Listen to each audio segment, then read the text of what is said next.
ఫైనల్గా మీరేం చెప్తారు? కమ్యూనిస్ట్ పార్టీని, సిపిఐని తెలంగాణలో ఏ స్థాయిలోకి తీసుకెళ్ళగలుగుతారని నమ్మకం మీకు అనిపిస్తుంది కనుచూపు మేరలో 2028కి 2034కి ఆ తర్వాత? కమ్యూనిస్ట్ పార్టీ ఈ 2 ఏళ్ళు ఇప్పుడు మాకు టైం దొరికింది. ఇప్పుడు ఈ 2 ఇయర్స్ ఇక ఎటువంటి శేషభేషలు లేకుండా పూర్తిగా పోరాడే పార్టీకి తయారు చేస్తాను. ఒకటి చేస్తాం, నేను నాయకత్వం కాబట్టి. ఆ తర్వాత రేపు అసెంబ్లీ నాటికి కొన్ని స్థానాలైనా సరే అదనంగా సంపాదించడం లక్ష్యం. మూడోది అన్ని మండలాల్లో పార్టీని విస్తరింపజేయటం, అన్ని ప్రజా సంఘాలను నిర్మించటం. అదేవిధంగా ఇందాక అసలు పాయింట్ ఉంది చూసారా, భావజాలం.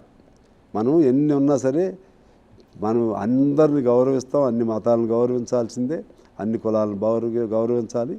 అదే సమయంలో దాని వెనకున్న అశాస్త్రీయతను ఎట్లా చేయాలి, ప్రజల్ని మన వైపు ఆకట్టుకుంటూనే ఆ భావజాలం వైపు విద్యాపరంగా కూడా బాగా సీరియస్గా క్లాసులు తీసుకుంటున్నాం. దానికి ఒక బిల్డింగ్ పెట్టేసాం, కంటిన్యూస్ క్లాసులు నిరంతరం.